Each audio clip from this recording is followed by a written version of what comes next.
Welcome back to Kermode Uncut. Hope you had a nice Christmas. Some of us are back at work already, and it's time to turn our attention to the very worst movies of the year. Last week I did a top 5 best films of the year, and I said it was great because there were so many films to choose from. It was really hard to pick the 5 best because there were so many great movies out.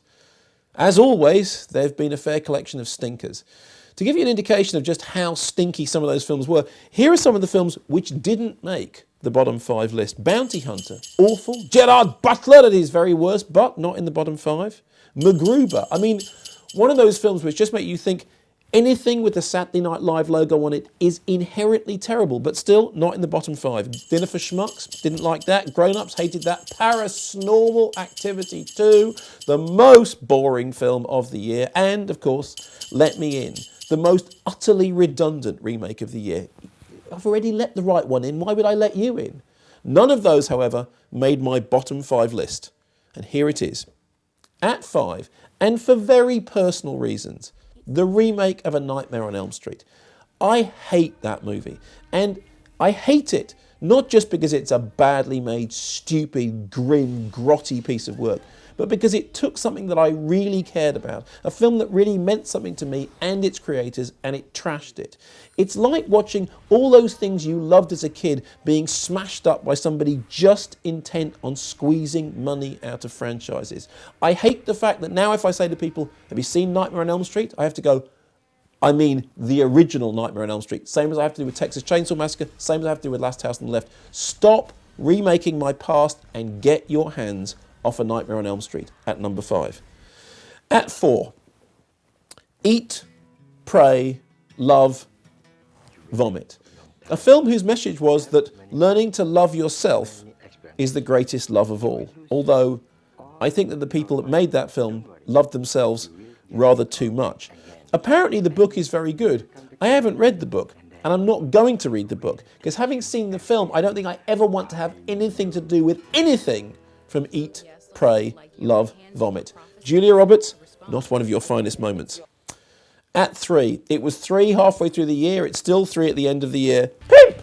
Danny Dyer's worst movie to date. What can we say about Pimp? Well, there is an upside to it. Apparently the film took around £205 in British cinemas, so Pimp was a total flop.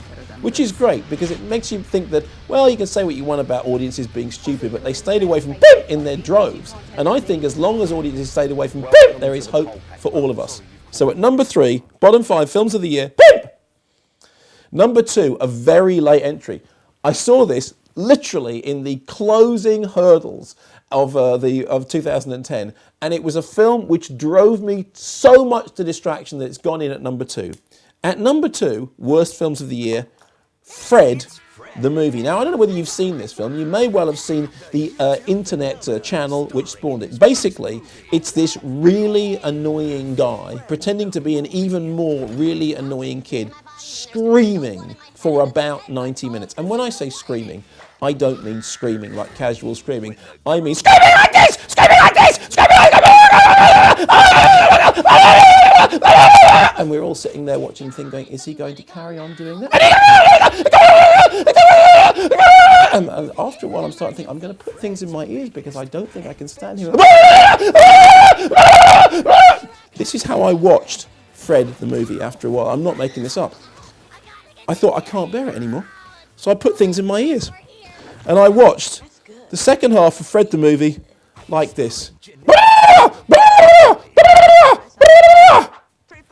Number 2 in this year's bottom films of the year. But there was never really any competition for the number 1 spot. And in a way, it's hard to get worked up about it now because I'm kind of over it. But Sex and the City 2 was one of those films that made you think, you know what? If all civilization came crashing around its ears this year, it would kind of be poetic. Because I can't actually think of anything that civilization has achieved that's more poisonous, more repugnant, more repulsive, more retrograde, more depressing than Sex and the City 2. Oh, yes I can. The fact that loads of people went to see it. Oh, bloody hell.